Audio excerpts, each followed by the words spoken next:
like the reason why that show works so well. And it's the same reason Ninja Turtles works so well. It's about family.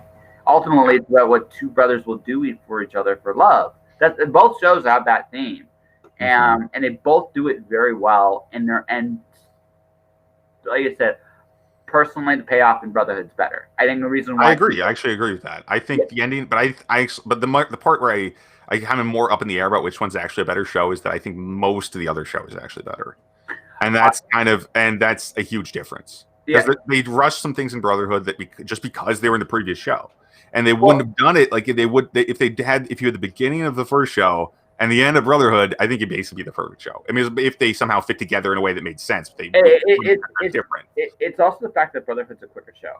From a tonal standpoint, even very fast paced compared. Yeah, it's a much faster paced show than the original was, and so that's a good argument too. I mean, for why it's slightly better in some ways. But it's very different. Yeah, they're very but again, they're both great shows.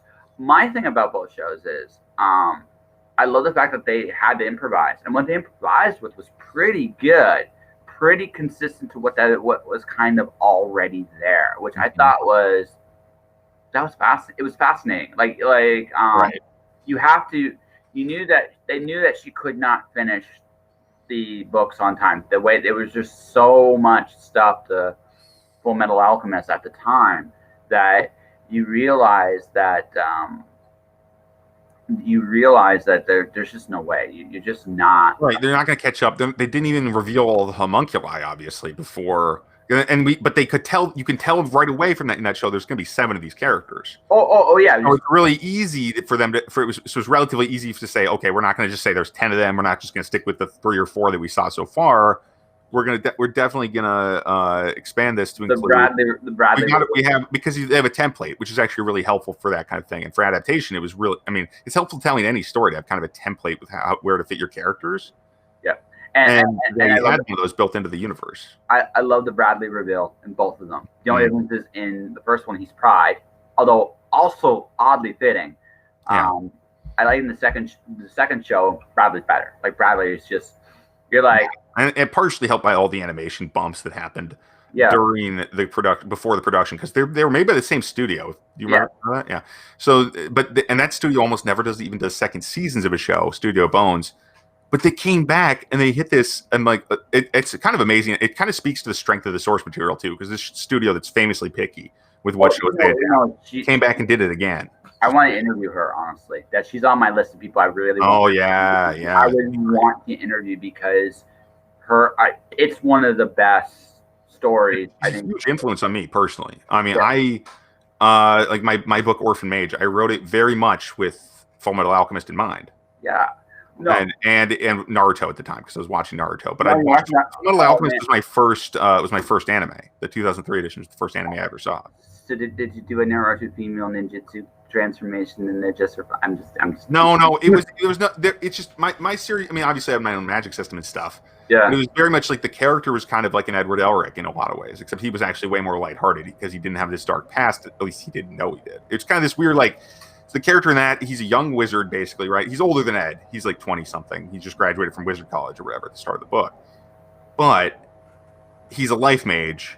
And he's in this empire that kind of demands the life mages become warriors. And that means that they have to kill people, which is kind of antithetical to their being. But he's basically a gardener, and he ends up as being a warrior. And that's the story. But the themes, like the magic system and all that, and all the action was very much themed around how I received the anime I was watching at the time, which is Fullmetal and Naruto and stuff like that. Yeah, I actually really dug. The other thing I really dug about Fullmetal Alchemist is almost like their magic system was based on a weird combination of equations and prayer. I thought that was such a neat. Such a neat merger, and like I said, that show is an example of if you don't have a source material to end your show, how to be faithful to the characters. Regardless of what you have, and you can tell a pretty. Yeah, because the show they never slipped up with the characters. That's why that show is acceptable to me, even in the first in the end of the original ending. Like you compare that to the end of the Game of Thrones, completely unacceptable for the reasons you suggested. Yeah. As far at least if you're paying attention, and I think a lot of people were very unhappy with that ending, compared to the number of people who were like, well, we'll stick with it to the end, basically for the last 3 or 4 seasons where they were just steadily getting worse. Yeah, and at least if you ask me, whatever, my opinion. No, it was selling again partly because it didn't have the depth of material, but also as a general rule of thumb, um, television has this really interesting challenge. Like we're doing a visual show now, we're talking, and I mean the contents are back and forth. So I'm being truthful to me because I'm just I'm gonna make an ass of myself. But I mean but you're being true to you because there's no reason not to be. So there's no the only expectation anybody listening or watching the show is going to have is, okay, this is me being faithful to my show, and you being faithful to you. That's it. And as long as you don't obnoxiously lie or right, people might be interested in what we're saying. People might not be interested in what we're saying. Every show has a different guest level in terms of who's watching, who's not watching. But the thing about that is,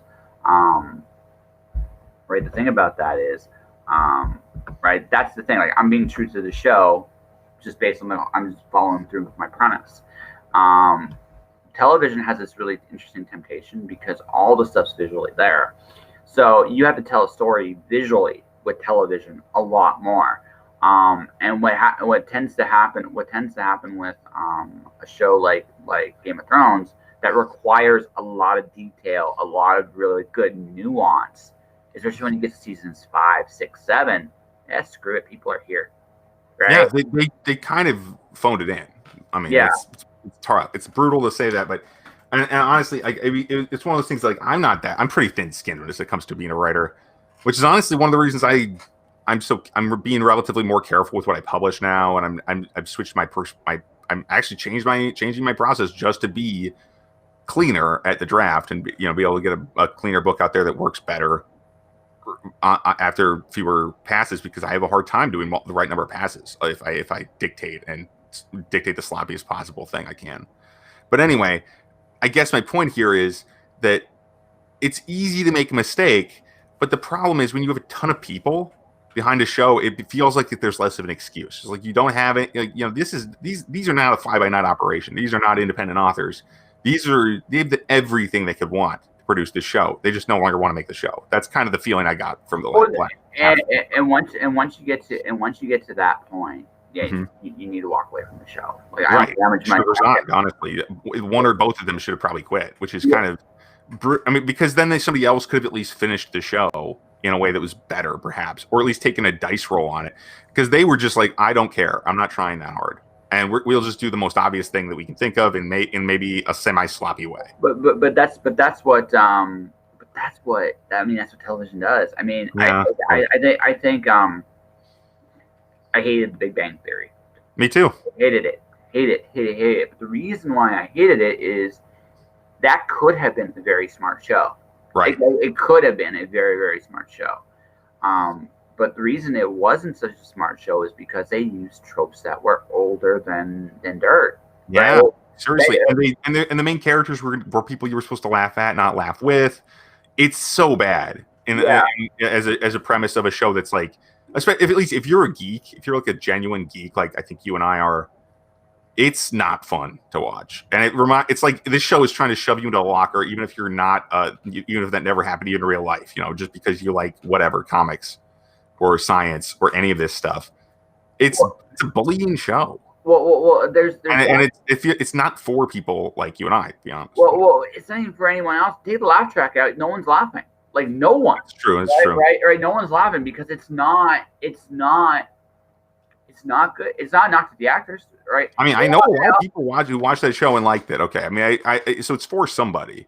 It's just a rough. I just can't understand why people like it. I mean, there's a bunch of reasons for this. I honestly shouldn't be sitting here criticizing a bunch of TV shows and stuff, but you're nailing these ones that are like really personal to me in a way. Like Big Bang Theory, my whole family's watched The Big Bang Theory except for my twin brother and I, basically. Well, because it's familiar. Like the reason why I feel like that. See, here's the thing, right? We're talking about shows that when oh shit, we're not funny, or oh shit, we're out of material. What do we do? Well, let's go back to what's always worked in the past. And the reason why I'm bringing that up is television. We're in an era now where television series are a lot more well thought out, depth. It's definitely more of an act 1, 2, 3 scenario for more shows now. And you look at something like Big Bang or Game of Thrones. I think always had the intention of going about 7 seasons, one book, like a season of book. And he got 5 out. What, like 4 were out when he was done, so they figured you get 5, maybe at least 6 out before for the next book. Right. You got 5, but he didn't get 6. And the thing about that is,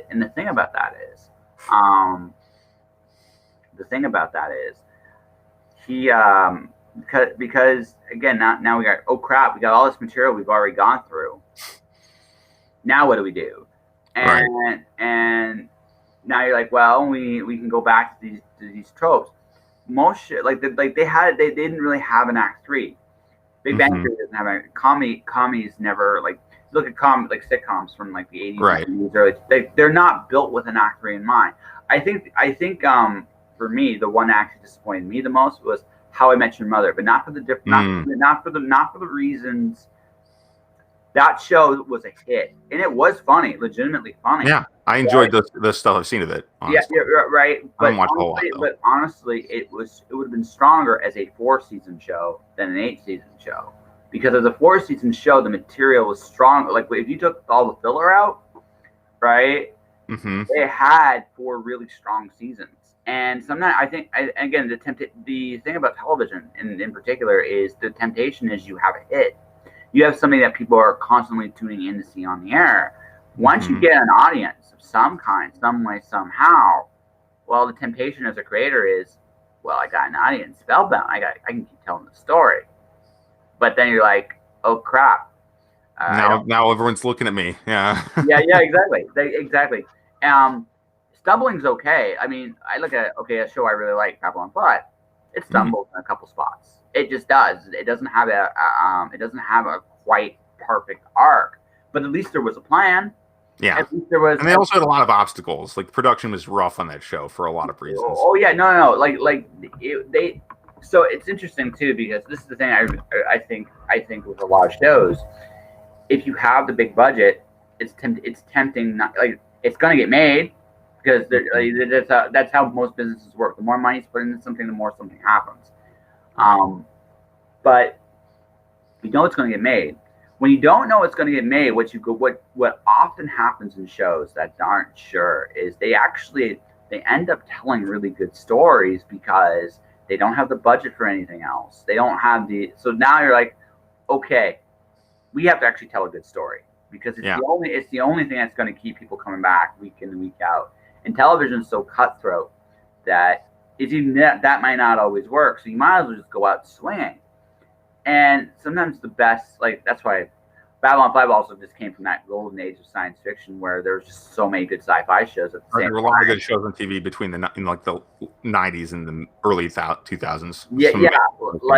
I mean, when Voyager's your weakest show, Voyager wasn't a bad show. It just, when you compare it to everything around it, it was just like, you suck. And unfortunately, somebody had to be the worst one. Right, so I mean, somebody had to be, right? Yeah, just by nature of that's how a pecking order works, I guess. That's how the total poll works. Somebody's on the bottom. I mean, when you look at Deep Space Nine, like I watch it right now, sometimes at night. The writing on Deep Space Nine still holds up to this day. It's amazing. It's amazing. I'm the 6th season's actually playing on television. It's the best season of that show. Amazingly strong cast, amazingly strong group of actors. But you also had an incredibly good material that everybody could work with and play with, and everybody's got these arcs. I mean, Babylon 5 I think pushed DS9 and vice versa. They're just two really. It's a good thing. It's like they're racing against each other. Like the early Simpsons, for example, also like they had as in the comedy world, they were competing with the show Bill Cosby show. And that probably helped push that show, at least. I'm not sure if Bill Cosby show reacted. I've never actually seen an episode of it. But, it's that kind of thing. Having a rivalry can be really useful for an ongoing piece of media. Well, it gave it something like Simpsons something to play off. Like, the first 7 seasons of Simpsons are incredibly good. Yeah. Right? The 3 seasons after that are still watchable. I haven't watched an episode of The Simpsons. So, but that's an example. No, yeah, definitely. Early Simpsons is very good. Later on, of course, they lose their drive and they're phoning it in pretty fast after that. after the first. Again, they've hit the goal. Yeah. I mean, again, if we're strictly on a business level, and this is something as a creator you got to keep in mind too. Okay. They're giving me millions of dollars to tell this story that's been told. There's not much left for me to actually say about this. I should probably put this to bed, but they're giving me $2 million an episode. Okay, yes, better come up with something to put in there. Yeah. Oh, and I mean, it's a business. Do you want another $2 million? I guess so. Yeah. Yeah. I mean, that's the thing, right? If you're looking at it strictly speaking from a business end, Simpsons is brilliant. 30 years. I mean, we'd all kill for just to be creative,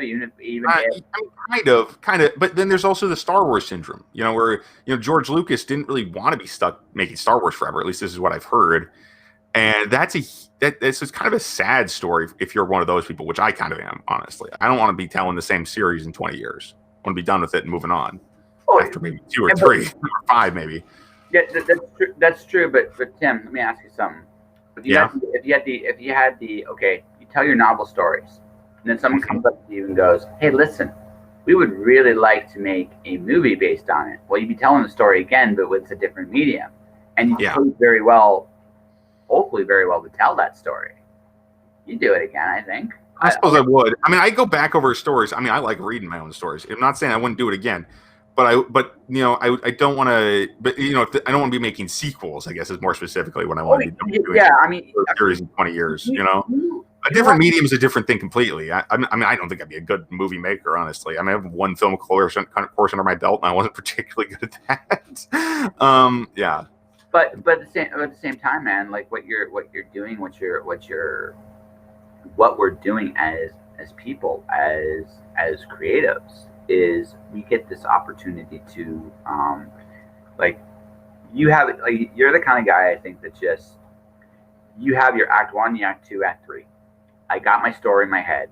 I'm happy with the story I'm telling, no matter how I'm telling it.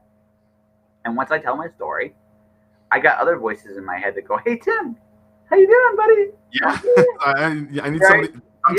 Tell my story. Yeah, that's how it works, basically. Yeah, and there's nothing wrong with that, by the way. Okay, so author-wise, one of my favorite authors, Aileen Martinez. Right? You there, buddy? Okay, there you go. You are there. Yeah, you second, we're back. Yeah. So Aileen Martinez is one of my favorites. And the cool thing about Aileen Martinez is he doesn't have sequels. He tells his story. He walks in, tells a really good story. They usually make you laugh a little bit. They make you think. They're good comedies, and then you move on, right? And there's some real depth. I mean, there's some I really would love to see. The Automatic Detective. I love his take on the robot detective. Fantastic. He could do another one. Doesn't. The Nameless Wishes, it's the other series I really like. It's like those are 2 really great books, but I mean, there's something to be said about leaving an audience wanting more. Right? I mean, it's like, hey, there's more to this, right? And it works. I think you have to make peace with who you are as a creator, right? Absolutely. Right? I mean, in this nearly hour we've talked, we realized that English literature is not you, and that's totally fine, right? That's totally fine. You're not going to do a 20-book fantasy series involving the war of the evil and the good. You're not going to go in this great epic format. That's not you either. Yeah, exactly. Even my epic fantasy is kind of an episodic format. You could start in either place with the main epic fantasy series I'm working on. Yeah. You can start with any book, and because they're based, it's almost like a cross between an epic fantasy and a detective fiction thing. Nothing wrong with that. So I mean, and like I said, what you're doing, like what makes you happy as a creator. And the thing is, your audience will be happy with you because your audience wants the same things you do. And I think that's the cool thing. I think that's the cool thing about today is, right? I'm writing about giant cupcakes. Right? Someone out there is going to want to read my story about a giant cupcake, right? I'm writing about Alice in Wonderland. Obviously, someone's going to want to read my Alice in Wonderland's take because it's an Alice in Wonderland take, right? I'm writing about, I'm actually writing a love letter to Fahrenheit 451 and Nightfall, like 2 very classic science fiction pieces right now. It's going to be it's probably going to be my first release next year, early next year. It's called Lights Out. And I you know, I know and I'm having fun. And that's the thing, like for me as an author, it's like I'm the dude that wants to have fun when he's creating. I'm just gonna have it. I'm going to enjoy my whole process, and hopefully anybody reading it feels that joy when I write it. If I don't make you feel joy, if I don't make you feel anything, I've done something wrong. But at least for me, it's about it. I'm trying to have fun, and that's a very important thing because I don't get bored. And for you, I feel maybe similar. No, it is similar. I am a fun-based person. I do things because I think they're fun. I have a really hard time doing anything I don't think is fun. It's kind of a bad motivation for me. And that's why it's a good thing I see, even editing, even cleaning up a book is fun. Even, writing a book is fun. And a lot of people probably don't consider that fun. I have a hard time kind of comprehending that because my world is so based around it. But what's that like? You don't like writing books? You don't write books all the time? What's up with that? But no, I mean, I understand most people aren't like me in the regards of what they find fun. But I do get motivated by fun stuff, and I get motivated to look deeper into stuff because I think that's kind of neat. I'm not a premise guy in the way, I don't come up with a premise I think is really cool necessarily. I come up with a setting I think is really cool, and then I'm like, okay, now I have characters that bloom out of that setting, and now I want to follow them around. Yeah, and that's why actually it's a difficult dichotomy for me because I don't want to get bored writing the same world or the same characters forever. I mean, who wants to be bored, right? Yeah, exactly. But on the other hand, my worlds get very big and complex, and so I kind of want to do more in each of them. And I don't want to just do one book and done because that'd be doable, but it'd also be kind of inefficient, and I don't want to be scratching the surface of what I actually create for each of these settings. Even with a 200,000 word book, you'd be like, oh, I barely got there. I could tell one story in this giant world and maybe tell you 30% of the cool stuff in a natural way. So maybe a series I get to do more, but then the world just keeps getting bigger too. So this is kind of fun. It's a conundrum, really. It's like I can't really get the world done, can I? No, that's not going to happen, which is pretty good actually. It's a good place to be. Yeah, no, like for me, I can do I can see myself doing 3-4 books for the series. Mm-hmm. Actually, my Parallel Universe Dragon Slaying series, I see 6 books. I see 6 really cool, fun, because I like pulp. I'm a comic book guy. I have also, like, for me, and this is just me understanding who I am as an author, I like having an Act 1, an Act 2, an Act 3. Because there's a point where I say everything I'm going to say about those characters. And I know this. I'm just going to say everything I know how to say. Now, maybe someone smarter than me can figure out more to say. Awesome. Right? That's what I said. Thumbs up. You right? But for me, it's like there's a point with every story you come to when you do these things is you recognize that you only have so much material to tell where you as a creator stop getting invested. And once that happens, you need to walk away. Right. You need to get paid an F ton of money. All right. Something I remember. So I look at Orson Scott Card or Terry Brooks. Right, Terry Brooks, I feel maybe is a little different. I think he enjoys telling his stories, but I'm not always sure when I read Orson Scott Card that he is he's happy. I think after you get to Ender's 5th series featuring another character from the side story that came a long time ago, that maybe, just maybe, the publisher is paying him a little too much, and he's stuck.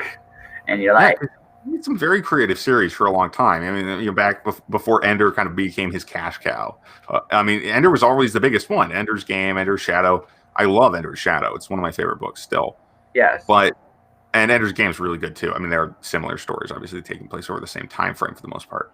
Mm-hmm. But the problem I have with Card, among a bunch of problems, but I find that he lays a bunch of eggs on occasion. He used to be my favorite author when I was a teenager. Yeah. And I would read it, and I read so many of his books that I'm like, well, this book barely works, or this book's not fun. I don't enjoy this at all. And maybe some of those books would work better for me now that I'm an adult because they weren't, targeted at kids in the way Ender's Game was.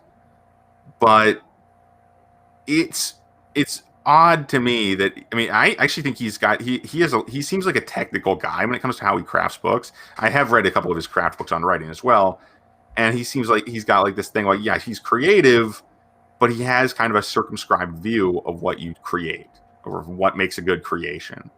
And I don't necessarily think it's always accurate. Well, it's odd. Okay. Whoa. Okay. No, I think. Okay. No. Sorry. I hit a button. Oops. But technical difficulties. I think with Cart, I think this is something I've come to realize too as I've told stories, because one of my favorite creators of all time is Dr. Seuss. I enjoy him more as an adult than I did as a kid. Right? I love Dr. Seuss. I thought he was silly as a kid, and as an adult, I enjoy him more. And he wrote for kids. I think to me, and this is maybe I am not sure. You probably would appreciate some things about Card a lot more now. Like you would appreciate some things, but I think in others you'd be like, right?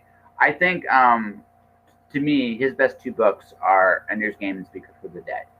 Right, those are his best two books. I think everything he's done other stuff that's really interesting, but I think everything else he's done pales compared to those two, because the first one is such a unique concept, especially for the time. It's just such a unique idea, and what ends up happening blows you away. So it's like, holy crap, right?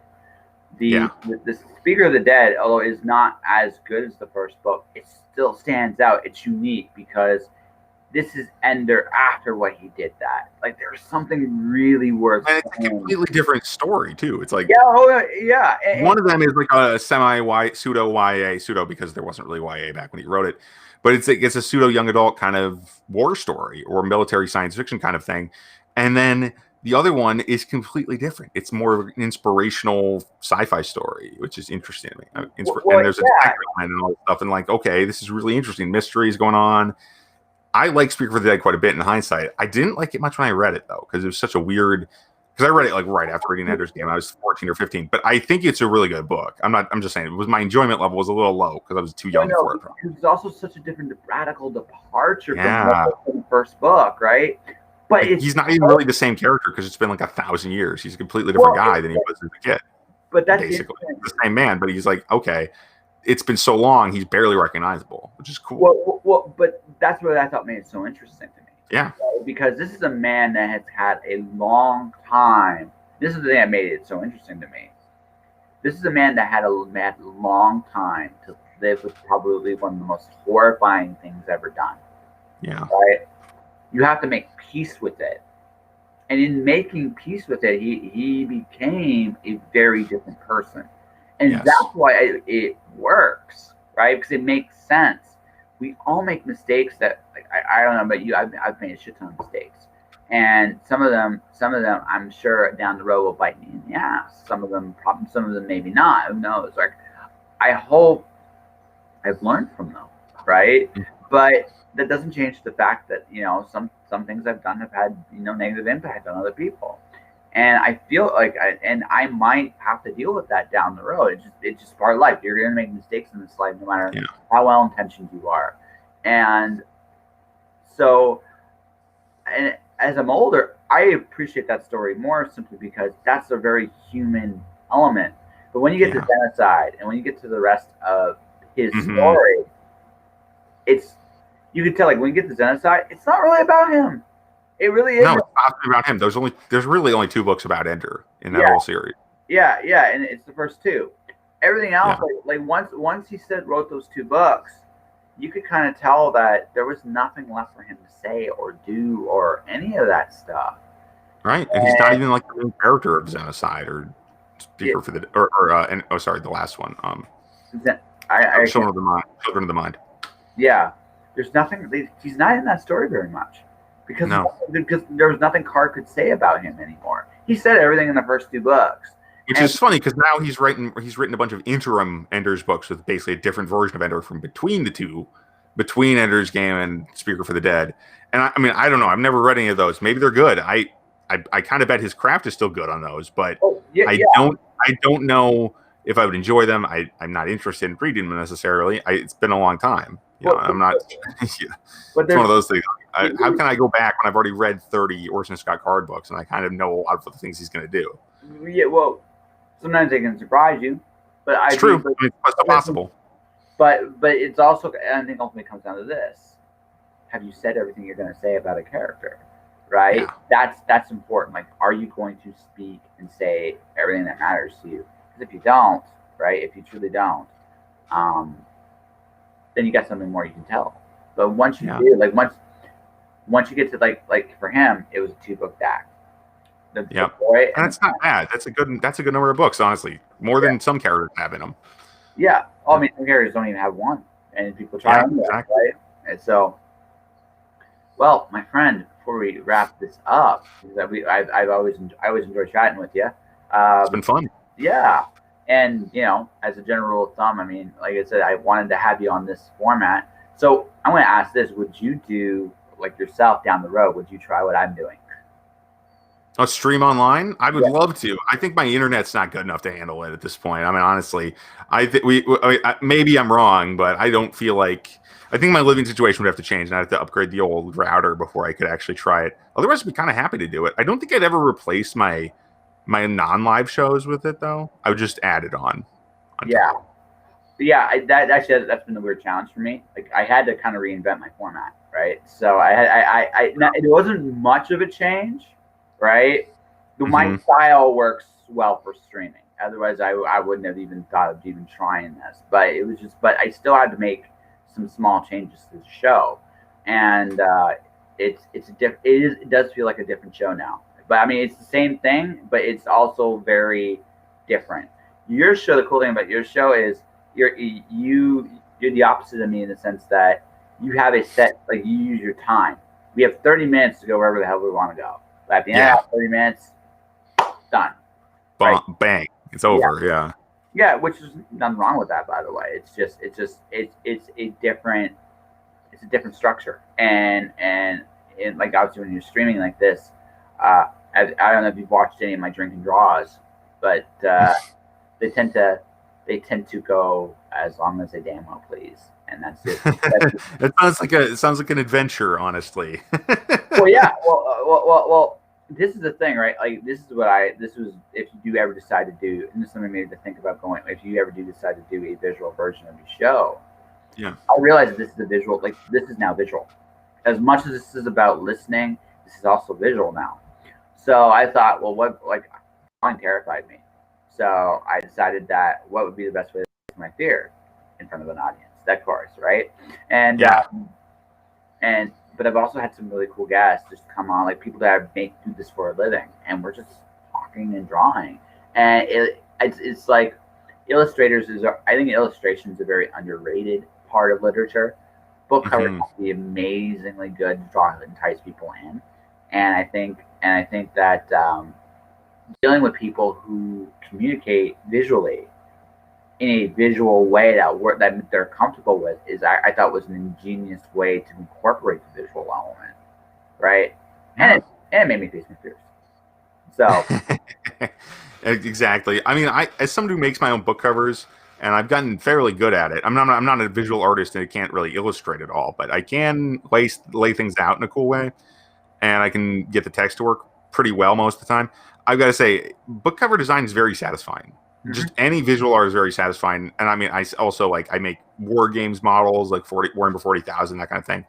And I find any of that stuff to be extremely satisfying because it's completely different than fiction because you know you're done when you're done. You can see that it's done. So if you do decide to ever go visual, just to try visual, you should actually do like your action figures, like making them, putting them Oh, together. yeah.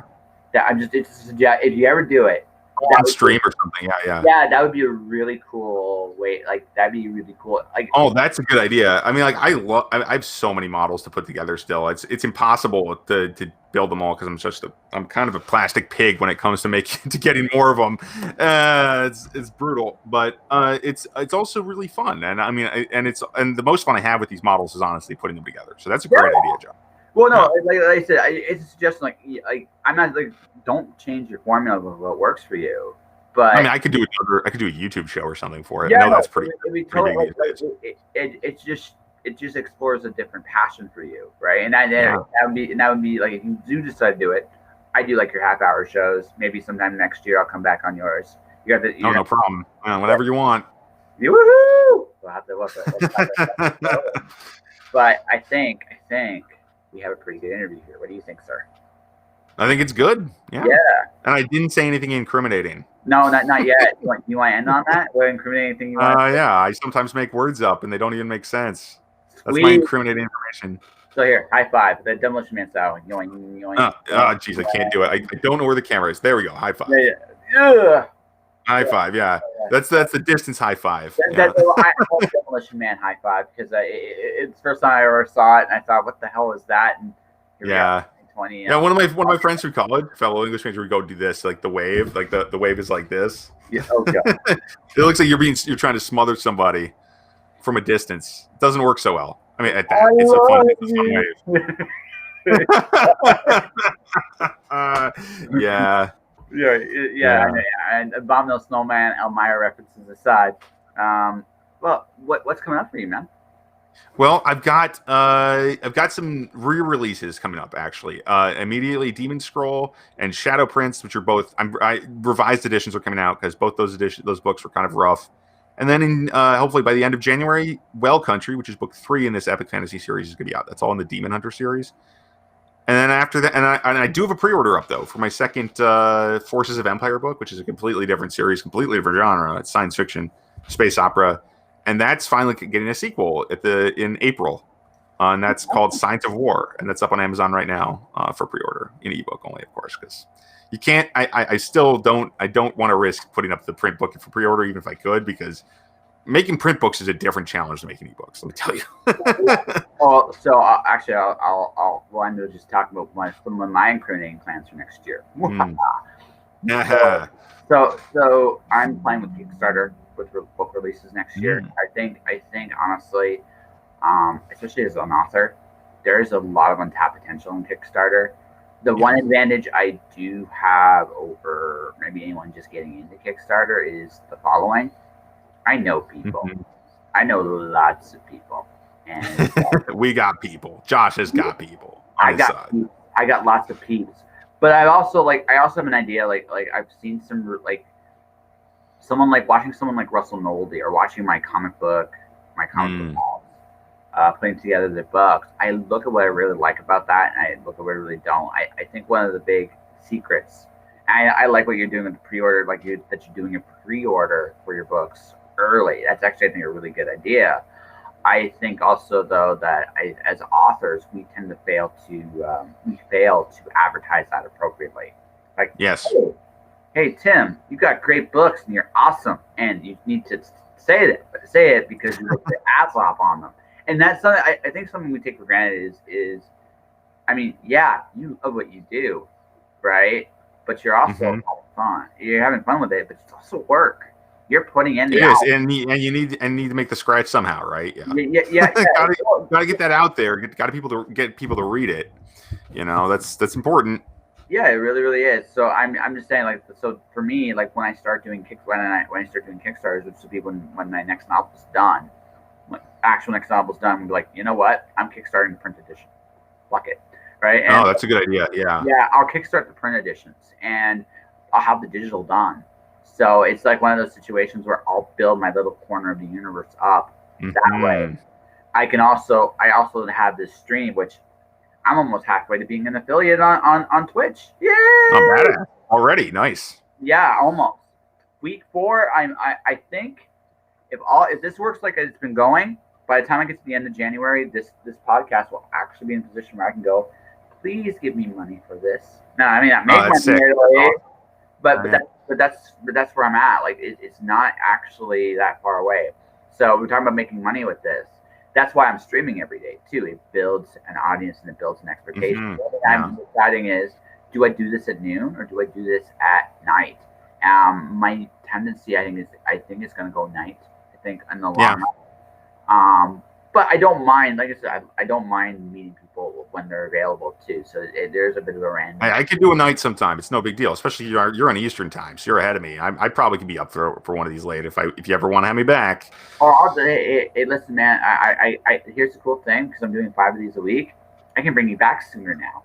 Yeah, nice. Yes, yeah, I mean, I'd really like to do. I mean, maybe when my next book comes out or around then. I mean, I'd love to do that. I actually, let's just do this now. I just did this with Ron Friedman last night. Would you like to come back in March?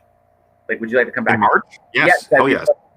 That would be perfect. It sounds like you already got a book ready for April. So, I mean, we might as well just like in March go the countdown. We'll just talk about all the epic space opera stuff we like.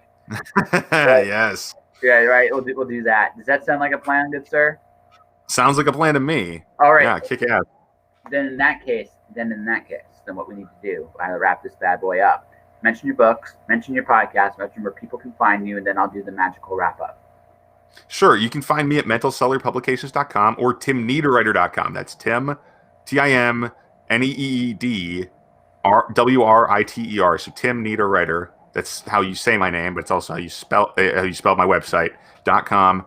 And and then you can find my books on Amazon.com for the most part. You can also find some print editions out there on Barnes and Noble and all the other platforms, because those aren't exclusive with KDP. So anyway, with Kindle Unlimited rather. So yeah, the books are Orphan Mage. You should look for that right now. That's epic fantasy. 10 Liars, which is epic fantasy with firearms, and that's out. And then there's also Origin of Storms, which is space opera in a crazy universe. And people are really liking that one. I did some giveaways for it recently, and it's getting some nice response. So sweet. And that, ladies and gentlemen, is this episode of Just Joshing. I want to thank Tim for coming on and being nice enough to deal with me for an hour. But also, if you want to support the podcast, I have a button on Twitch, subscribe button. Please click the like and subscribe there, or my YouTube channel, Joshua Pantellaresco. If you want to buy my books, you can buy my books. Links will be in the description below. Probably in a day or two. So by the time you're listening to this, if you guys are just listening to this live, thank you for listening. If you're listening to this later, check out the links below. Stay inspired. Keep surfing in the chaos and keep shining in the darkness. And I'll see you guys tomorrow with Kelsey Ray Bartel.